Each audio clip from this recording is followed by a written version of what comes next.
Assalamu alaikum everyone and welcome to my channel Inkspark. Learn English like the Spark. আশা করি সবাই ভালো আছেন।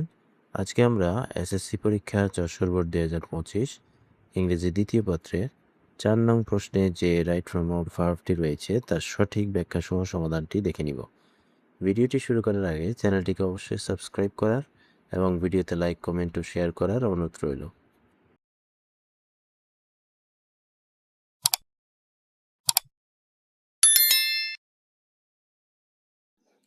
Complete পূরণ করো দ্য ফলোইং টেক্সট নিচের অনুচ্ছেদটি উইথ নিয়ে right forms of the verbs ভার্বের সঠিক রূপ গিভেন ইন দ্য বক্স বাক্সে প্রদত্ত।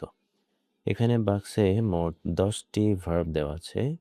এই 10টি ভার্বগুলো আমাদের এখানে 10টি শূন্যস্থানে যথাযথ রূপ নিয়ে বসাতে হবে।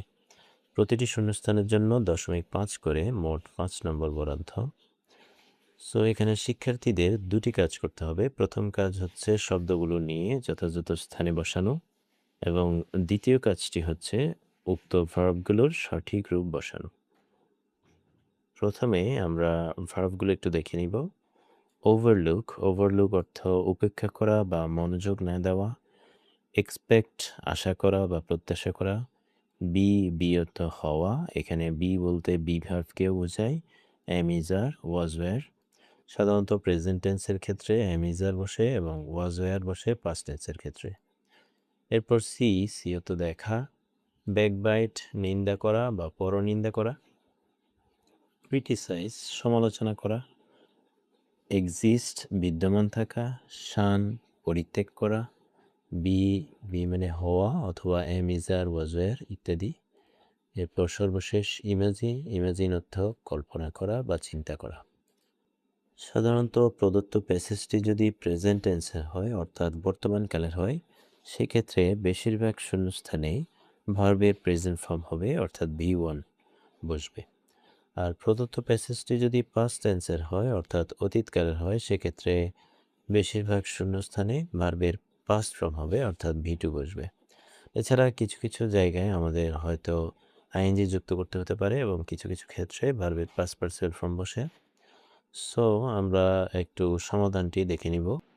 এভরিবডি ড্যাশ দ্যাট প্রত্যেকেই মনে করেন যে হি অর শি তিনি ড্যাশ দ্য বেস্ট তিনি হলেন সর্বোত্তম বা সবার সেরা।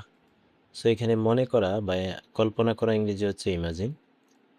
সো প্রথম গ্যাপে আমাদের যে শব্দটি বসবে তা হচ্ছে ইমাজিন। এখানে ইমাজিন শব্দের সাথে একটি এস যুক্ত করতে হবে যেহেতু সাবজেক্ট হিসেবে এভরিবডি রয়েছে। আমরা জানি সাবজেক্ট হিসেবে everybody, everyone, nobody, no one ইত্যাদি থাকলে সেক্ষেত্রে বাক্যটি যদি প্রেজেন্ট ইনডেফিনিট টেন্স হয় ভার্বের সাথে এস বাই এস যুক্ত করতে হয়। সো এখানে প্রথম আনসারটি হচ্ছে ইমাজিনস। এভরিবডি ইমাজিনস দ্যাট প্রত্যেকে মনে করেন যে he or she dash the best তিনি হলেন সবার সেরা। এই হন বা হলেন সেক্ষেত্রে আমাদের একটি বি ভার্ব ইউজ করতে হবে। এম ইজ আর যেহেতু বাক্যটি প্রেজেন্ট টেন্স ওয়াজ ওয়্যার বসবে না, এম ইজ আরের মধ্যে যে কোনো একটি বসবে। এখানে যেহেতু সাবজেক্ট হিসেবে হি অর শি রয়েছে, হি অর শি হচ্ছে থার্ড পারসন সিঙ্গুলার, সেক্ষেত্রে হি অর শি এর সাথে আমরা জানি ইজ বসে। সো বি গ্যাপে আমাদের আনসারটি হচ্ছে ইজ। এরপর অ্যাকচুয়ালি প্রকৃতপক্ষে গুডনেস ভালোত্ব অর অথবা ব্যাডনেস মন্দত্ব dash a little or much কম অথবা বেশি। সো ভালোত্ব অথবা মন্দত্ব কম অথবা বেশি হওয়া, এই হওয়া ইংরেজি হচ্ছে বি। এই বি শব্দটি আমাদের এখানে বসবে। সো সি গ্যাপে আমাদের আনসারটি হবে পি। এখানে বি শব্দটির সাথে আইএনজি যুক্ত করতে হবে অর্থাৎ বিং বসাতে হবে। যেহেতু এখানে এটি হচ্ছে সাবজেক্টের অংশ, আমরা জানি সাবজেক্টের অংশে যদি গ্যাপ থাকে সেক্ষেত্রে ভার্ব প্লাস আইএনজি বসে। সো এখানে সি গ্যাপে আমাদের আনসারটি হবে বিং।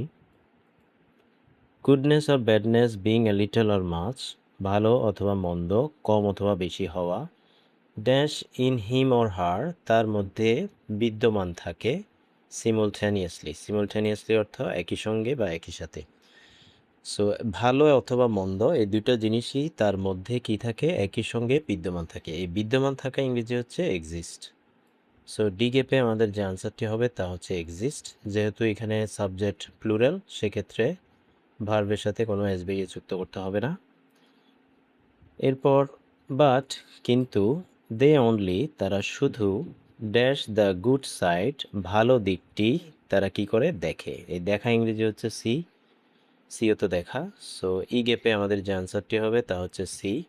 যেহেতু এখানে সাবজেক্ট হিসেবে প্লুরাল রয়েছে দে, থার্ড পারসন প্লুরাল, আমরা জানি সাবজেক্ট থার্ড পারসন সিঙ্গুলার হলে তখন ভার্বের সাথে এসবিআই যুক্ত হয়, আর যদি প্লুরাল হয় সেক্ষেত্রে এসবিআই যুক্ত হবে না।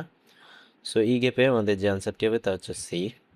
তারা শুধু তাদের ভালো দিকটি দেখে, অফ দেম তাদের, ড্যাশ দ্য ব্যাড ওয়ান্স খারাপ দিকটি কি করে পরিত্যাগ করে বা বাদ দিয়ে। এই পরিত্যাগ করা বা বাদ দেওয়া ইংরেজি হচ্ছে শান, শান অর্থ পরিত্যাগ করা বা বাদ দেওয়া।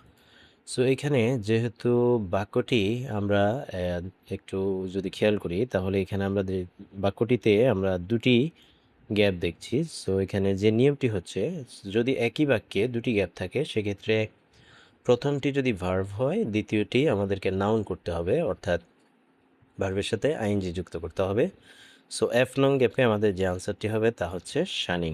এই শান শব্দটির সাথে আইএনজি যুক্ত করতে হবে, শানিং।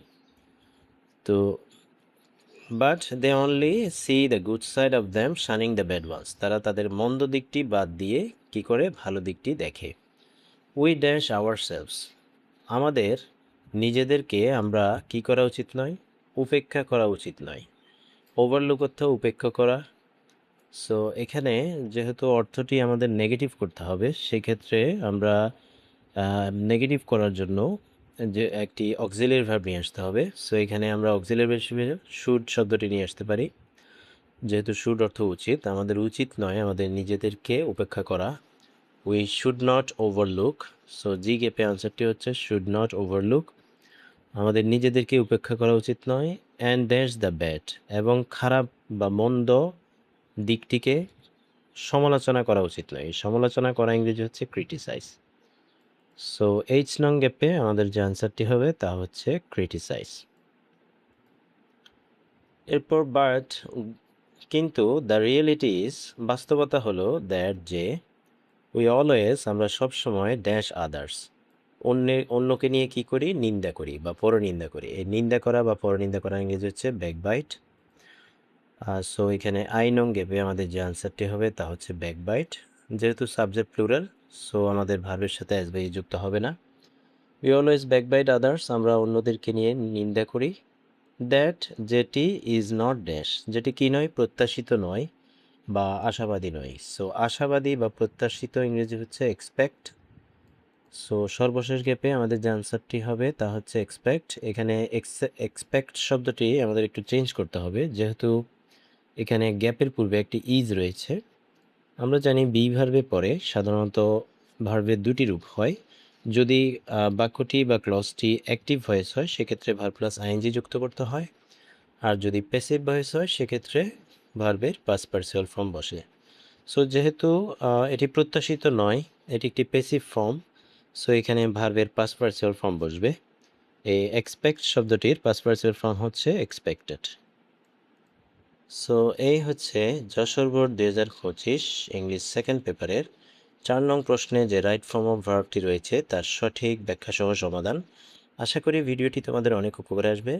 ভিডিওটি যদি ভালো লেগে থাকে তাহলে চ্যানেলটিকে অবশ্যই সাবস্ক্রাইব করার এবং ভিডিওতে লাইক, কমেন্ট ও শেয়ার করার অনুরোধ রইল। পরবর্তী ভিডিও দেখার আমন্ত্রণ জানিয়ে আজকের মতো এখানেই বিদায় নিচ্ছি। ধন্যবাদ সবাইকে। আসসালামু আলাইকুম।